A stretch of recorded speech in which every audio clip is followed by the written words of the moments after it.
Family to Family is built upon the premise that children need families, and that families need the strength and protection of strong communities, and that what we need to do in the child welfare arena is to build partnerships with families and especially with communities in which families live.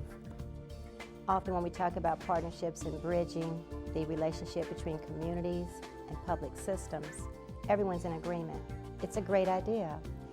When we start to challenge ourselves in changing our roles to accept other people's thoughts, values, in a meeting where we obviously are supposed to have the control and power, it becomes a little deeper now, because partnerships and child protection are critical to better outcomes for children and their families. So one of the things that Family to Family has been most focused on is coming up with a different way of making the most critical decisions that public child welfare systems make. And those are typically the ones around placement of children. When and under what circumstances do we remove children from their families? How can we make sure we only do that when it's the only way to ensure that a child is safe? When do we reunify kids once we've taken them from their families? And how can we make sure we're doing that at the right time, when the situation is truly safe, when the family is really ready and very supported in making that reunification successful?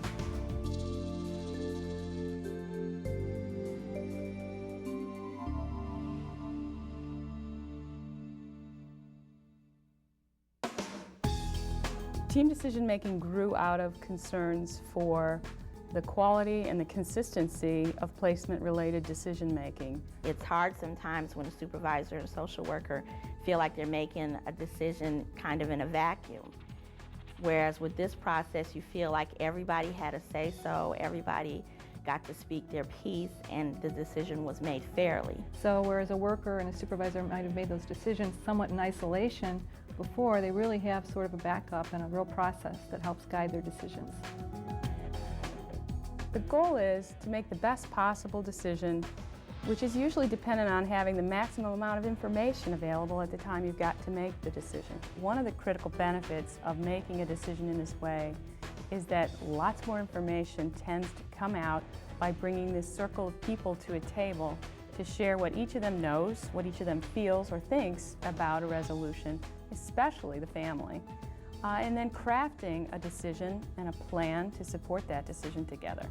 Team decision-making works well only if families believe sincerely that they are a part of this decision, that the decision is being made with them and not for them, and that the decision is alive. When everyone entered the room, there wasn't a decision yet, but in fact what went on in that meeting truly impacted whether or not their child would be removed, reunified, moved to another family home. Families won't come to the table if they don't believe that we are making the decision with them right now at this table.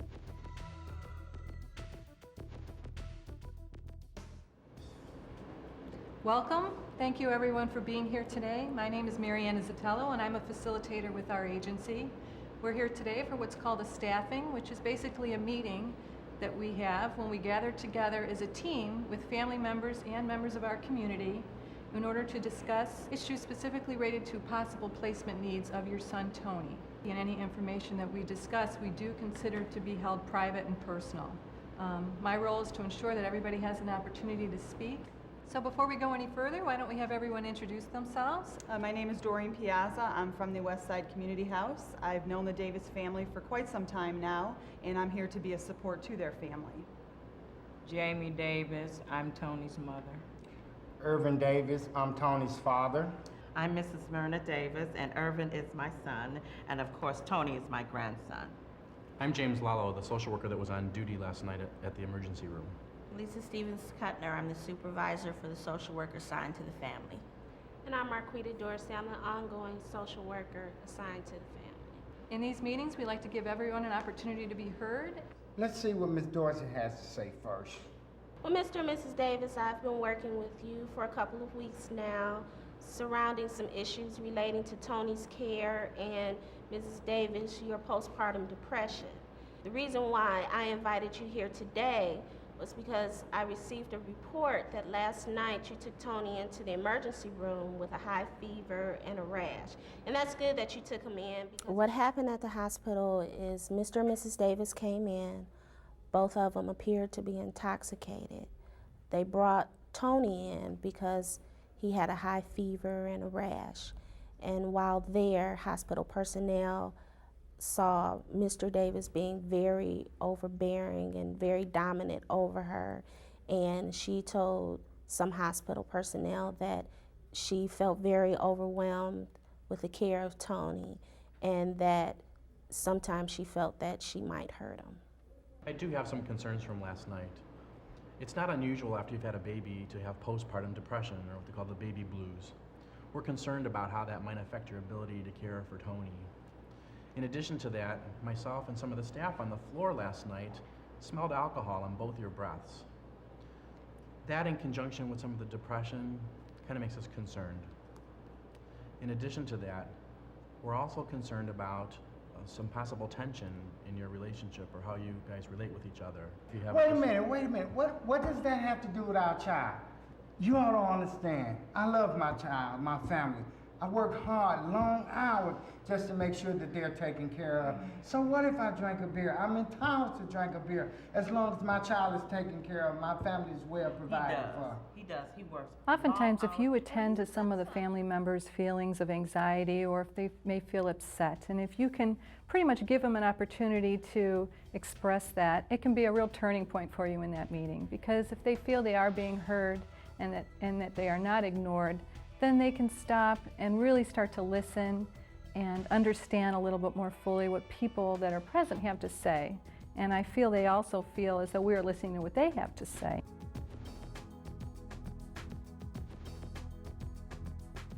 The family-to-family model uses a skilled and a trained facilitator to provide guidance to the team meetings. We recommend using a person who has substantial experience working for the agency already. So my job is really to ensure that everyone has an opportunity to speak and share information and help build consensus among all the members of that meeting. Mrs. Davis, what are you really feeling here? What do you need from us? I don't know what I need. I just want my baby. That's all I want. At the particular time, I was drinking too. And I was afraid that something might happen that I wouldn't be able to control. Or to try to explain to them. I couldn't explain situations at that time because I was so deep into my depression. I had no conversation for anybody. You know, I've known Jamie for a while now. This is not like her.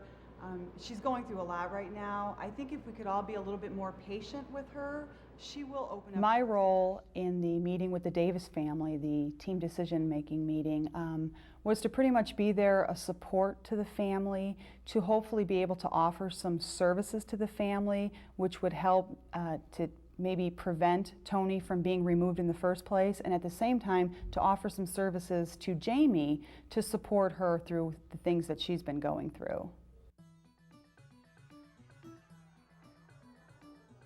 One of the things with family to family is that it has drawn the community into some of these decisions, more so than they had been. The community is a very integral part of our decision-making process. We invite them to the table to participate, and some of our most valuable information comes from the sources who either already have awareness of the family or certainly know what services are available that would be appropriate for the family's needs. And it also helps link up the families with services right away. When an agency invites others to its table to make its most critical decisions, it lays itself open to criticism. On the other hand, it's a tremendous trust builder, because in being so open, in sharing a critical decision with partners, an agency allows others to understand the complexity of the decisions it makes. Suddenly some trust starts to build. People start to have a little bit more supportive attitude toward your public child welfare agency, which is helpful to all of us. It just feels like it's a better decision because it was made with as much input as we could possibly do. Another really strong value in team decision making is straight talk, candid communication. And a big challenge is to remain strengths-based while at the same time being absolutely honest with a family about what you're concerned about. Well, Mr. and Mrs. Davis, let's start with your strengths because I see a number of them, some of which is your attachment to Tony. I know you love your baby. I've seen you interact with him and I know the love is there. Another good thing is your stable employment. You're able to take care of your family and provide Tony and your wife with all life's necessities. You also have the support of Mrs. Davis and you have community support. Those are all We really good do not things. say things outside the room regarding the situation that we're unwilling to say in the family's presence. Trust is built in the belief that I'm hearing everything you have to say about me here in this room. That is a real core principle of team decision making. Some of the concerns that I have are your depression because it may interfere with your ability to take care of Tony. Another is that you're at work all day long and she's isolated at home with the baby all by herself. The alcohol, I don't know if it is or it isn't a problem.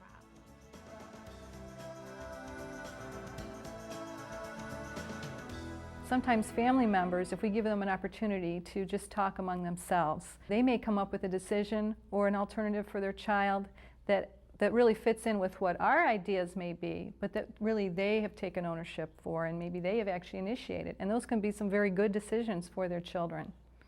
I don't understand what's wrong with my wife. All I know is that I want my wife to get better so we can keep our family together. I've seen some serious situations come through the hospital related to postpartum depression, and we're really concerned about a parent who has this kind of depression being able to take care of their child safely. That child may need to be removed from that situation until the parent is able to get their depression under control. Until then, I'm not sure that the child can be safe.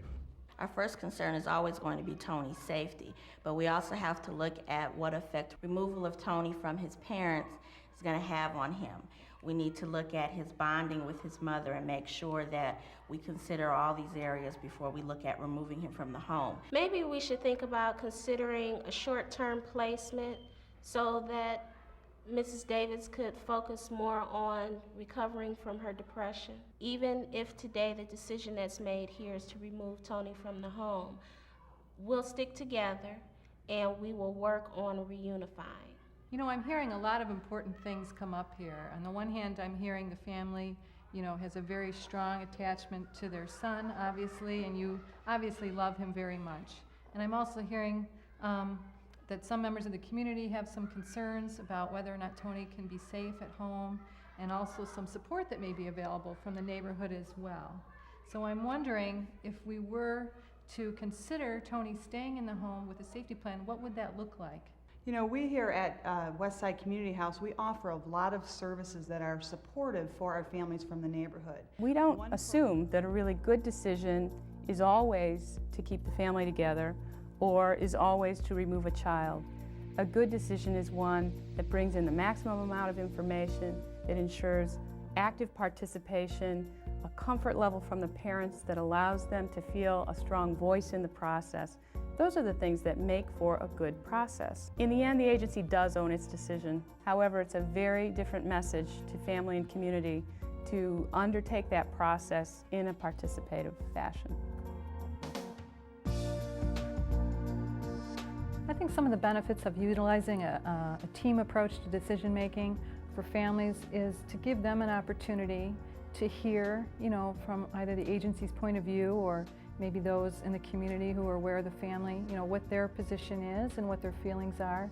And it gives the family an opportunity to share information as well, which gives our agency more confidence in making an appropriate decision. One of the things that I learned going through to this meeting was that I had put my child in risk. I didn't understand me being depressed would put my child at risk.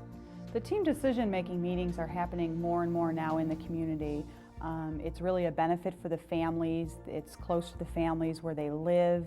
It's a much more comfortable atmosphere. It begins that relationship with the parents and the community agency. So down the road, when Children and Family Services are no longer involved with the family, they're connected to a neighborhood center that they can kind of call on in case they need someone. My unit, we work with the Westside Community House, and we work basically in the near West Side. Our population on the West Side is very diverse, and we have a large Latino population. So our staff coming out to the West Side actually gives us an opportunity to embrace the cultures and actually know about the cultures. What we're doing right now is we're trying to form a relationship and a trust partnership with them so that they can see that we're there to help them, and what we don't know about their culture, we want to learn about their culture. Benefits for a team decision making from a supervisory standpoint is that it's a really good opportunity for me to observe my worker. In this field, we have a lot of turnover with social workers. In the team meeting, I can watch them and see how they interact with families, what kind of rapport they establish with their families, how they present information. There's a facilitator in the team meeting who's usually somebody that's more skilled, more experienced, and so they model a lot of good behavior for workers as far as when they're trying to talk straight with families and tell them exactly what's going on, but not to be disrespectful. The other idea is that if we must remove a child from their home, then certainly the best place for that child to be is with their own extended family. One of the big bonuses with Family to Family is that there's a commitment to, if you have to remove a child from their home, you can still keep them in their community. We're finding a lot more foster homes. We've expanded the definition of what really kin is, and so there's a big effort to keep the child, if not in their home, then at least in their community and around the things that are familiar to them. Our foster parents have often felt a little neglected by the way we do business. When you implement a team decision-making process, you suddenly have a really excellent vehicle to bring foster parents in and to be treated as true partners in the decision-making around the kids that they live with. Whereas before, your role was kind of given to you. You are the foster parent, and that's it. You raise this child for an undetermined length of time. But now that there is team decision-making, you are part of the decision of what happens to this child. So team decision-making offers us the opportunity to give a forum and a voice to the people who care for kids who are in temporary care, and for us to begin to offer them some support, to wrap some services around them, perhaps to give them respite care, so that they can maintain a child who may be very difficult to take care of. Keep him in one placement, maximize the chances of him going back home to his family, or if not that, to another permanent family when he can leave the system. And quite often that will be the foster family that's been taking care of him already, if we've adequately supported them.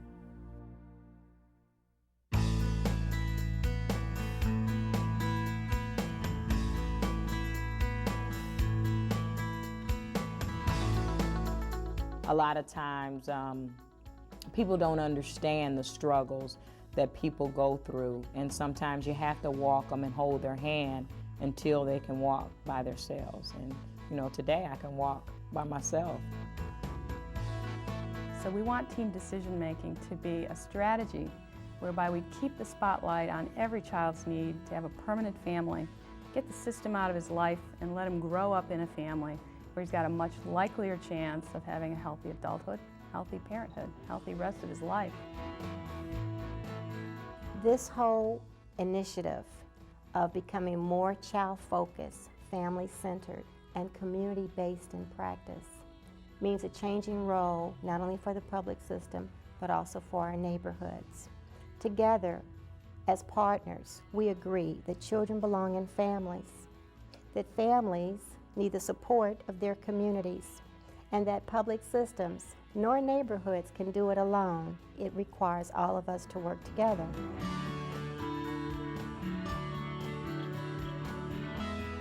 We are convinced that the building of bridges between families and communities, between communities and child welfare systems, will help us all build better outcomes for children and families in the future.